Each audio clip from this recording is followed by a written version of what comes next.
Welcome to Redact TV. I'm Don Friedman, President of the RIA Digital Assets Council. Today we have George Ball, CEO at Sanders Morris Harris. George, welcome to the show. Thanks, Don. Good to be with you. So the first question we have for you is, you have a long and stellar history. You're one of the titans of Wall Street, CEO of E.F. Hutton, Chairman of Prudential, now CEO of Sanders Morris Harris, a career that spans 50 years. You're the guy who saved Chrysler, and you're about as connected as anyone can be on Wall Street. How is it that someone like you is embracing Bitcoin? Well, first to say that I am the person who saved Chrysler would probably be viewed with disfavor by Lee Iacocca, who was up in that great auto showroom in the sky and looking down. Lee Iacocca saved Chrysler, and I was a bit player in a much more eloquent drama than my role would suggest. I've been on Wall Street a long time, maybe too long. When you say titan sort of means a legend, and a legend is a has-been. And I admit to all of that, but even has-beens in the investment business have to look forward. It doesn't mean that you want to be the first adopter, but it means that the joy of the investment business and the joy of being an investor is things are constantly changing. If you look at yesterday or even today, you're well behind the train. In the case of the cryptocurrencies, I think that there's an analogy to be made with the first transcontinental railroads. They were built and the builders of them went bankrupt. The second purchasers made a great fortune. And in part, I think Bitcoin or cryptocurrencies were viewed with skepticism by me and by many others as being a fad, a sham, a con game or something like that, until there was a sense and a proof that there was a fundamental place for the cryptocurrencies. And I would say that fundamental place, by the way, exists in two different dimensions. One, and the more important one, is the long-term desirability of a storehouse, which will fluctuate in value, that can't be corrupted by governmental spending, that has a fixed limit of how much of the supply is available, and that secondarily, but right now, very realistically, also has speculative attraction to it.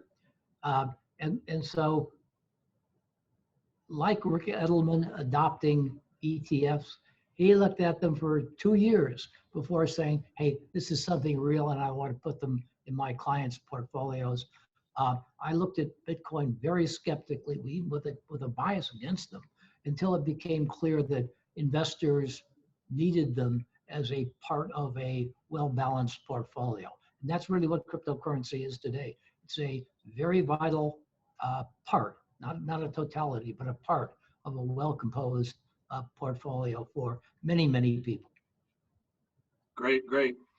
The next question we have then is, do you think Bitcoin will go mainstream and the traditional Wall Street firms will embrace digital assets, or will Bitcoin always be an outlier, something they always poo-poo about?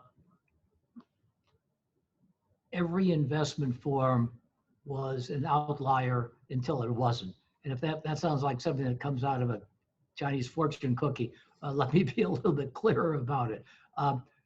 Cryptocurrencies, Bitcoin in particular, is quickly being embraced by first one, then some, then many, and before long by almost all thoughtful investors. If you simply want to rail against something because it wasn't there when you began, well, that's fine. But that's really short-sighted. You probably wouldn't have bought any of the technology stocks, and back in the day, you might not have bought the Standard Oil Company of New Jersey when oil was a was a new phenomenon. There is a concern today on the part of some financial advisors that Bitcoin has risen too rapidly. Well, if you bought it at 17,000 in 2017, you don't really think it's grown in value too rapidly.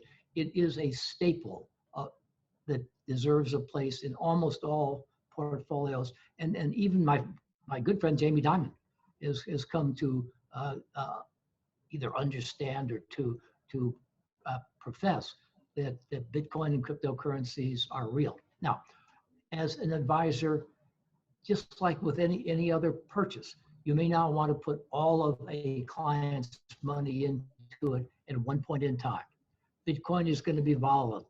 There's no question about that. But volatility isn't bad if you dollar cost average your way in, or you'll make a third of your investment now, a third in 3 months, another third 3 months, which is what any thoughtful investment practitioner does. So I think that you're past the day really of is Bitcoin going to be a almost universally accepted form of investment.